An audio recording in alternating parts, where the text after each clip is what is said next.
Salut à toi, bienvenue dans cette nouvelle vidéo. Aujourd'hui, c'est le grand jour, on va parler de compositing. On a animé toute une séquence avec notre super pistolet interdimensionnel.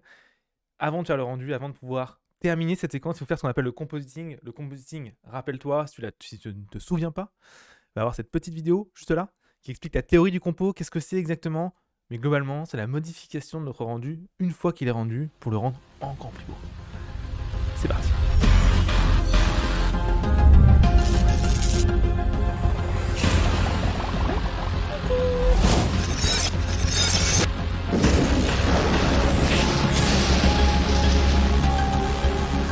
On se retrouve sur Blender, on a fait notre petite anime avec nos caméras, etc. Parfait. On a même commencé une partie du compo. Si je regarde mon compo ici dans le compositeur, j'ai déjà quelque chose. Mais en fait, rappelle-toi, ce compositing, on l'a fait depuis notre image fixe. On a fait notre image fixe. Si tu n'as pas vu la vidéo, tu peux aussi aller la voir en compo. Donc il y a des choses qui vont fonctionner, d'autres moins. Donc il va falloir qu'on adapte le compositing à notre animation, d'accord? Surtout à nos différents plans, parce qu'en fait, nos différents plans ne vont pas forcément avoir le même compo. Donc on va commencer avec ce plan ici, le premier. Donc je vais faire un rendu. La première étape pour le compo, c'est de faire un rendu. On va reprendre du coup chaque étape pour voir un petit peu ce qu'il en est. Donc voilà un petit peu notre rendu du premier plan. Alors c'est pas mal, mais j'ai envie de faire 2-3 petites modifs, histoire de rendre ça encore un peu plus joli. Donc on y va, je vais dégager ça, je vais passer ici en Image Editor. Ça on n'en a pas beaucoup besoin pour l'instant, voilà, et je vais ouvrir mon Viewer Node. Encore une fois, là, je vais assez vite parce que tu es censé connaître, puisque tu as vu la vidéo sur le compositing de l'image fixe. Moi, je vais seulement là expliquer les choses qui vont être spécifiques à l'animation. Donc, si tu ne comprends pas ce que je fais, surtout, va voir la vidéo sur l'image fixe avant celle-ci. Histoire que tu me dises pas, je comprends pas, c'est pas expliqué. Normal. Tu me dis ça parce que j'ai déjà eu des gens qui sont pétés des plombs parce que la vidéo est très compliquée, parce qu'ils n'ont pas été voir les vidéos de base. Logique. Si tu vas pas voir, tu peux pas voir. Donc, mais je considère que tu es quelqu'un d'intelligent ici et que justement, si tu es là, c'est que tu as été voir avant et que t'es pas attardé. Je pense que les gens qui regardent la vidéo ici et qui suivent ces cours, c'est des gens qui sont intelligents et t'en fais partie. Donc bravo à toi. Alors, donc on a ce compo de base, on va le reprendre étape par étape, d'accord? Donc le premier truc qu'on fait dans cette image, c'est un glare, ok? On fait un glare, un petit peu de glow ici, c'est cool. Là aussi, c'est pas mal. Bon, voilà, ça aide à gagner ce côté où là, c'est un peu tout est sec, tu vois, là, c'est ce qu'on aurait plus sur une lentille de caméra. Ensuite, on vient ajouter un petit truc bleu, là, avec un masque, d'accord? Voilà. Ensuite, on va ajouter cette partie verte ici. Alors, le bleu se voit beaucoup moins que le vert, d'ailleurs. Alors, peut-être l'augmenter un peu plus. Et je pense que là, ça peut avoir du sens d'aller partir beaucoup plus dans les cyan. Hop, voilà, ok. On a après derrière cette courbe qui permet de renforcer l'avant-plan. Rappelle-toi, on force les noirs de l'avant-plan parce que avec ça, on met une addition, mais les noirs deviennent un peu plus gris, donc ça donne ça. Et derrière, on a une lens distortion qui va mettre un petit peu de grain et un petit peu de déformation. Alors, qu'est-ce qu'on va changer là-dessus? Déjà, ce plan-là, c'est une caméra très courte en termes de distance focale. Donc, qu'est-ce que ça veut dire? Ça veut dire que les déformations de perspective sont énormes parce que justement c'est un zoom, le zoom de la caméra est très faible. D'accord, on voit beaucoup de choses, on a un angle de vue très important. Et ça en fait, c'est ce qu'on appelle l'effet un peu GoPro, et les GoPro qui ont un angle de vue très important, en fait, on va avoir une distorsion qui va être très importante aussi. Donc on va augmenter un petit peu la distorsion de ce plan-ci. Mais c'est important de bien comprendre que ça va être seulement ce plan-là, pas les autres plans. Ok, parce que les autres plans n'ont pas les mêmes lentilles. D'accord. Donc ici, on augmente la distorsion. Je pense qu'on peut même pousser un petit peu aussi la dispersion. Donc la dispersion, rappelle-toi, c'est le fait que la couleur se sépare un petit peu ici. Tu vois, on voit le rouge et le vert. Ok. Donc voilà un petit peu ce qu'on a. Donc ça, c'est pas mal. Un autre truc qui est important à bien comprendre, et ça, c'est quelque chose qui va être primordial, c'est que tu vois, on a notre horizon qui est là, d'accord? Et il est vachement sombre. On a une espèce de ligne noire là qui vient du flou d'ailleurs entre le plan et le ciel. C'est normal parce qu'en fait, derrière, c'est sombre. Et en fait, pour éviter ça, dans la vraie vie, on ne voit pas ça parce que dans la vraie vie, on a ce qu'on appelle de l'atmosphère sur Terre. Et l'atmosphère va avoir tendance à venir décontraster et bleuifier au fur et à mesure que tu vois loin. Et là, le problème, c'est qu'on n'a aucune possibilité de faire ça. Alors en 3D, on peut le faire avec ce qu'on appelle un volume, mais c'est super long, c'est super lourd, on va pas faire ça. On va sortir ce qu'on appelle une mist. Alors, une mist, c'est quoi? Une mist, c'est simplement, quand tu es dans ta 3D, tu peux venir ici en rendu, tu vois, je passe en rendu ici, juste en rendu preview, et je viens afficher render pass ici, et je viens chercher mist. Alors, là, tu te dis, mais ok, là, on vient de découvrir un truc tout nouveau. C'est quoi render pass et tout? Il faut que je t'explique du coup. Pour l'instant, on est parti du principe que quand tu fais le rendu de ton animation, ou d'une image, tu ne rends que l'image. C'est-à-dire que tu rends l'image finie. D'accord? Et tu fais les modifications sur cette image-là. Mais en fait, c'est un peu plus compliqué que ça. Tu peux rendre les choses plus compliquées et du coup plus intéressantes et avoir plus de flexibilité dans ton compositing. Ce que tu peux faire, c'est rendre, un, l'image finie, et deux, rendre des morceaux d'informations en plus pour les utiliser dans ton compositing. Et c'est ce qu'on va faire en fait. La mist, c'est une information en plus, et la mist, c'est quoi exactement? C'est en fait, c'est une image en noir et blanc, où le noir, ça correspond à ce qui est proche de la caméra, et le blanc, c'est ce qui est loin. D'accord? Et tu me dire, mais quel intérêt de sortir un truc pareil? Et ben en fait, le fait d'avoir ça, en fait, ça te donne la profondeur, et la profondeur, c'est justement ce qu'il nous faut pour faire une atmosphère. Tu vas comprendre. Donc, je repasse du coup sur mon vue 3D et tu vois qu'on a bien ça. Ce qui est proche est noir, ce qui est loin est blanc, mais par contre c'est beaucoup trop contrasté. Nous on veut vraiment avoir du blanc jusqu'au bout, on veut voir tout le détail. Donc ce qu'on va faire c'est qu'il faut aller dans le world ici, tu vois. Et là tu vas avoir un truc qui s'appelle Mist Pass. Et là tu vas me dire, mais non Romain, je vois pas le Mist Pass ici. Normal, en fait il faut l'activer la passe. Parce que là tu la vois en preview mais elle n'est pas activée au rendu. Donc il faut activer la passe au rendu. Pour ça il faut aller ici, dans le petit truc Pass. Et tu as un truc qui s'appelle Mist ici. Pass, Data, Mist. Ok. Maintenant quand je vais dans mon world, j'ai un nouveau truc qui s'appelle Mist Pass. Ok. Et là, on va faire un truc tout bête, tu vas mettre ça à 0. Start à 0, d'accord? C'est à partir de quand ça commence. Et tu vas pousser la def ultra loin pour aller chercher le bout de ta scène, ok? Alors là, par contre, je te dis ça. Mais, j'ai pas du tout le résultat que je voudrais avoir là. Qu'est-ce qu'il me fait? Mon petit pote, est-ce que tu serais pas en train de bugger là? J'ai l'impression que tu bugs. Alors, mist, tac. Ah non, c'est bon. On pousse, on pousse, on pousse, on pousse, on pousse. Voilà. Et on essaie d'aller le plus loin possible. Et globalement, là, on est pas mal. On est pas mal. Parce que du coup, tu vois, on a vraiment cette profondeur ici. On sent l'arrivée. Je pense qu'on peut mettre la mettre un peu moins fort. Genre à 50. Voilà. Pour vraiment avoir le dégradé. Hop, qui va d'ici à ici. Peut-être qu'on va. Alors là, c'est la manière dont elle se comporte, tu vois. Donc ça peut toujours être intéressant d'avoir, tu vois, un dégradé un peu différent, un peu plus poussé. Euh, Souvent quadratique, hein, c'est ce qui correspond à la vraie vie, mais je trouve que parfois linéaire, ça peut aider à avoir un peu plus de valeur. Tu vois, là, je pense que linéaire, ça va être bien parce qu'on a vraiment une valeur qui est très importante ici en termes de profondeur. Ok, bon, voilà un petit peu notre mist, d'accord? Donc on va repasser ici en render pass combine. Donc combine, ça correspond à l'image normale. Et on va refaire un rendu. Attention, quand tu fais une mist, il faut refaire le rendu parce que tu vas voir que dans ton compositing, elle est bien apparue ici. D'accord? Si je reviens à mon compositeur qui est là, elle est bien apparue. Ok? La mist, elle est bien là, tu vois. Mais par contre, elle est noire. Pourquoi elle est noire? Parce qu'il faut refaire un rendu. D'accord? Pour ceux qui se demanderaient pendant que je rends comment je fais pour afficher rapidement les éléments, c'est avec la donne Node Wrangler. J'en ai déjà parlé quand je fais les shaders sur l'image fixe. Donc va voir si tu me poses la question. Sinon, tu tapes juste Node Wrangler sur Google, tu vas trouver. Il suffit d'aller faire Edit Préférence, activer la donne. Rien de compliqué, c'est déjà dans Blender de base. Et je l'avais déjà parlé dans les autres vidéos. Donc là maintenant, tu vois, le rendu a été refait. Et là, j'ai la mise qui est en place. Alors maintenant, c'est très bien, mais cette mise, tu vois, c'est une image différente. C'est vraiment un truc différent. Comment je l'utilise? Eh bien, c'est très simple. En fait, tu vas prendre l'image de base, d'accord, qui est là, et tu vas faire un mix, ok, avec l'image en premier et la mist en alpha, donc dans le facteur. On va afficher ça. Et en gros, tu vois, ce qui se passe, c'est que ça crée en fait la couleur, ça vient caler la couleur qui est là. Tu vois, je vais mettre du rouge pour que tu vois bien, sur la mist, en fonction de la mist, tu vois. Ce qui est au fond, c'est rouge, et au fur et à mesure qu'on arrive, c'est de moins en moins rouge, tu vois. La preuve, hein, si on prend la mist et qu'on la contraste, d'accord, donc je prends la mist ici qui est là, je vais mettre une curve pour la contraster, donc pour la rendre pour que le blanc soit plus proche de nous, tu vois. Hop là. Voilà. Et que je mets ça maintenant dans le facteur, on va voir que du coup j'ai beaucoup plus de rouge, ce qui est normal, hein. Simplement ici, hein, l'idée, rappelle-toi, je t'en ai déjà parlé, si ça c'est à 1, on voit ce qui est en dessous, si ça c'est à 0, on voit ce qui est au-dessus. Et là, en fait, il faut te dire que ça c'est une image en noir et blanc. Donc le noir c'est 0 et le blanc c'est 1. C'est toujours ça. Donc ça, tu peux le mettre là-dedans. Et du coup, ce qui sera noir, ce sera pas rouge, et ce qui sera blanc, ce sera rouge. Voilà. D'accord? Bon, évidemment, c'est beaucoup trop poussé. Peut-être avoir un truc comme ça. D'accord? Et surtout, c'est beaucoup trop violent. Même si je mets un truc bleu pour avoir une atmosphère, tu vois, on va être dans ces taux-là, à peu près.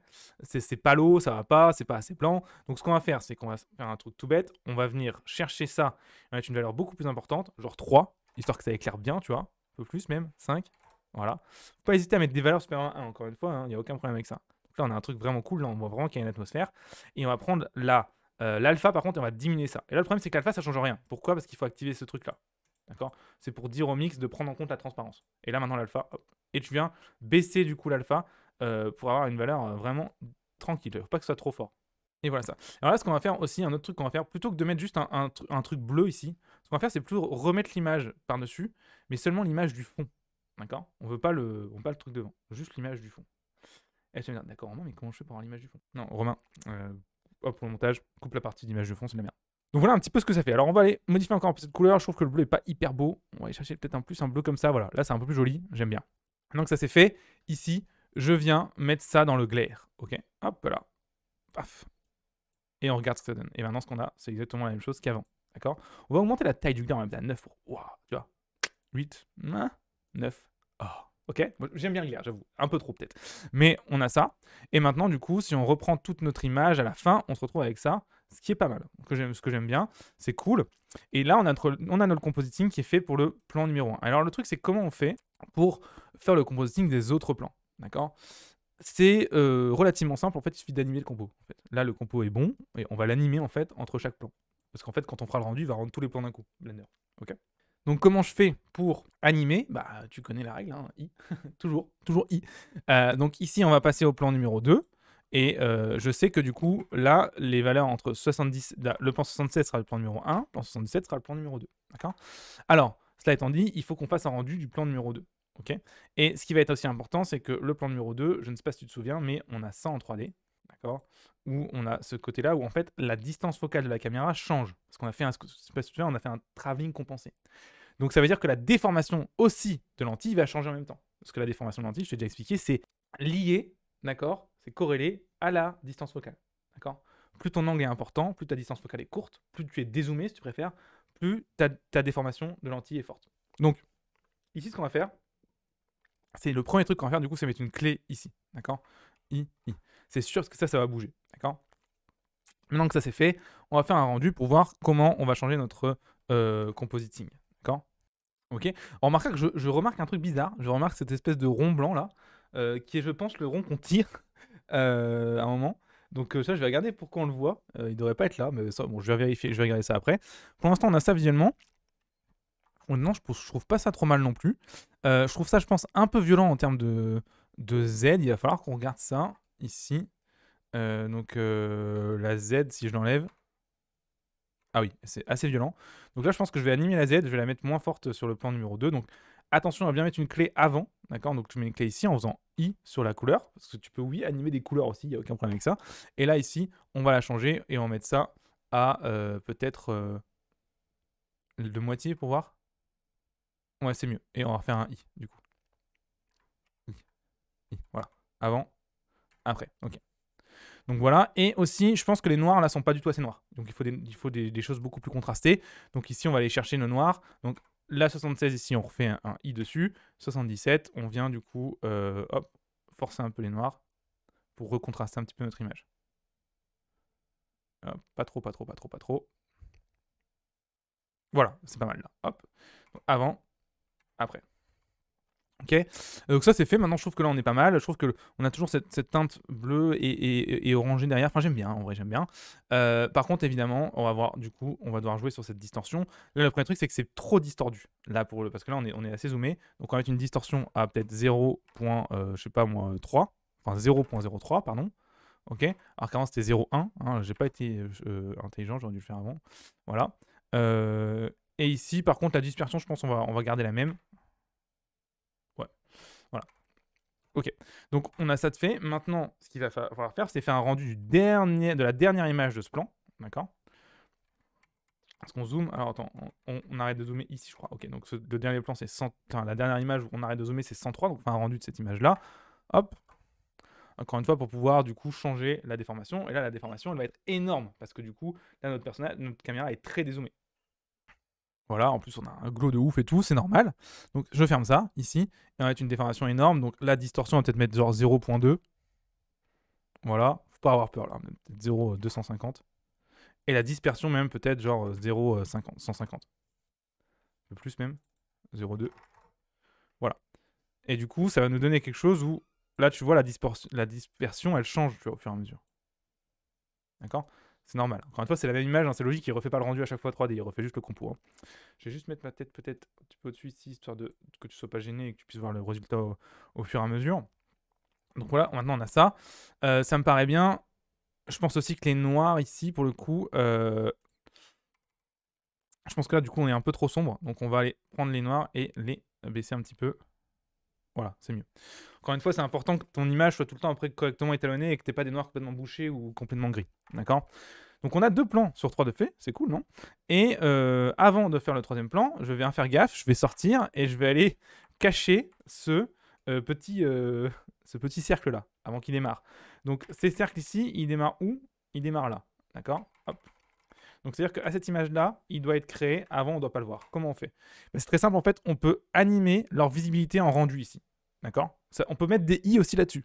Hein, là, si je décoche ça, il ne sera pas rendu. Là, s'il est coché, ce sera rendu. D'accord? Là, dans le outliner. Donc, ici, il n'est pas rendu. Donc, je fais hop, et je fais i. Et ici, il est rendu. Je fais hop, et je fais i. Alors, plutôt comme ça, voilà. Hop. Rendu, pas rendu. OK? Et pareil pour lui. Lui, c'est une frame décalée. Donc, pas rendu ici. I. Rendu ici, pardon. I. I. Voilà. OK. Et du coup, là, ça, c'est corrigé. Donc, maintenant, on passe au plan numéro 3. Donc le plan numéro 3, je vais revenir dans ma caméra. On est là. Ici, je pense que là, on va regarder un petit peu ce qu'il en est en termes d'éclairage. Je pense que ce serait bien d'avoir déjà un système d'éclairage quand il tire pas, genre quand on a juste notre objet. Voilà.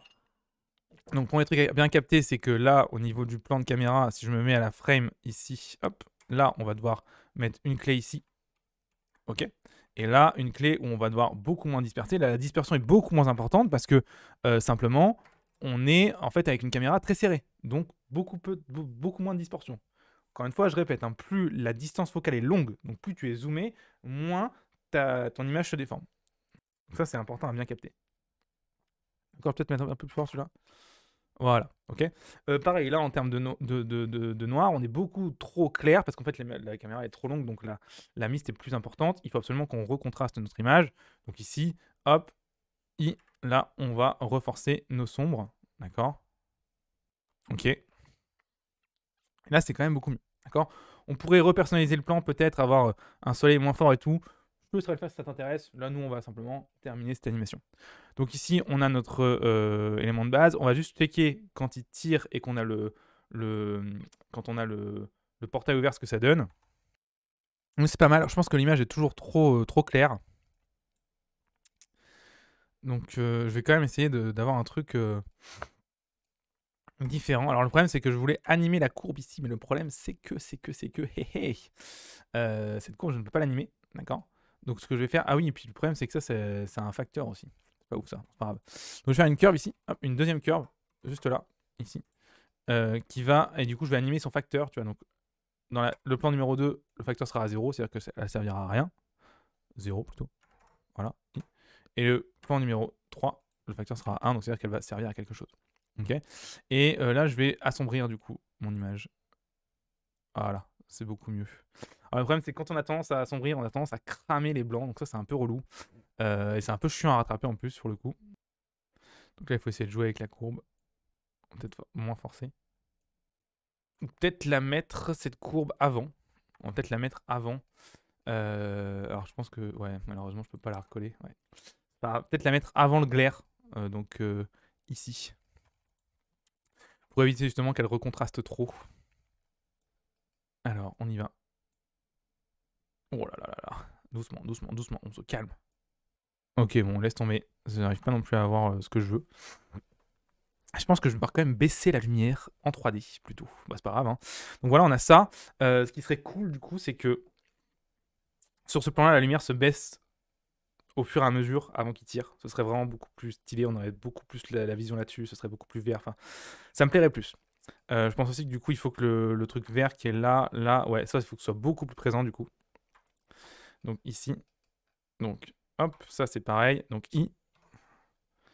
Et hop, ici. Là, j'ai envie de mettre ça beaucoup plus présent. J'ai envie d'avoir une image beaucoup plus verte. Ouais, yes. Ok. Et par contre, je pense que visuellement, dans la 3D, on va baisser la luminosité au fur et à mesure. Alors, comment on va faire ça? On va passer ici, du coup, en rendu à cet endroit-là. On va repasser dans la vue 3D. Et ce que je vais faire, c'est que je vais animer deux choses. Mon world. Encore une fois, on peut tout animer, hein, c'est tout principe. En fait, je suis pas obligé de... Hop. Voilà. Donc, on va animer mon world. Donc, ici, hop, shader editor. World. Ok. Et je vais animer, du coup, sa puissance, qui est là. D'accord? Donc à partir du début du plan, on va être après la même couleur. Je veux garder après la même luminosité que les plans d'avant, sinon ça va être un peu bizarre. Déjà que là, ce plan, il est un peu terne, mais après, le compo aide. Donc ici, hop, je fais une clé dessus. Par contre, quand il commence à tirer, c'est-à-dire, voilà, là, je veux être beaucoup plus faible. Genre, ouais, plutôt comme ça, ouais. Voilà, ok. Et puis c'est tout au final, parce qu'en fait, là, il va tirer, et le truc va s'agrandir, et donc hop, ouais, là, on passe comme ça, tac, et là, visuellement, c'est quand même vachement plus intéressant d'avoir cette espèce d'énorme... Bam! Ah ouais, voilà, voilà. Visuellement, là, on a quand même un truc beaucoup plus cool. Le bleu étant un peu trop violent pour le coup, du coup, parce qu'on est passé sur vraiment une image sombre, donc le bleu est beaucoup plus visible. Donc je vais le baisser de ouf, je vais le rendre beaucoup moins fort, mais globalement, c'est ce que je voulais, beaucoup plus intéressant. Donc ici, je viens chercher mon bleu, qui est... Il est où mon bleu? Il est là. Donc pareil, on va l'animer, hop, entre là, du coup... On va faire gaffe, parce qu'on va vraiment avoir cette luminosité entre les deux, mais c'est pas grave. Donc, hop, clé, hop, tac. Et on rend ça beaucoup moins fort. Ah, il y en a un autre de bleu là. Il y en a un autre bleu, je pense que c'est lui, non? Ouais, alors lui, il a contrasté du coup. Pour le coup, c'est un peu trop fort du coup à cet endroit-là. Humain pour ça sert à cacher ou pas un truc. Mais c'est bizarre, j'ai l'impression qu'on a quelque chose qui est très bleu ici. On a du bleu là. Je sais pas d'où ça vient, mais on a un bleu à droite là. T'es qui bleu ici? Bah c'est toi le bleu.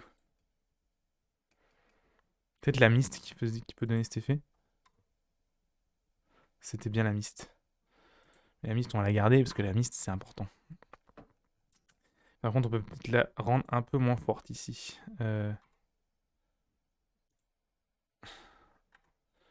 Voilà, hop. Un peu moins violente.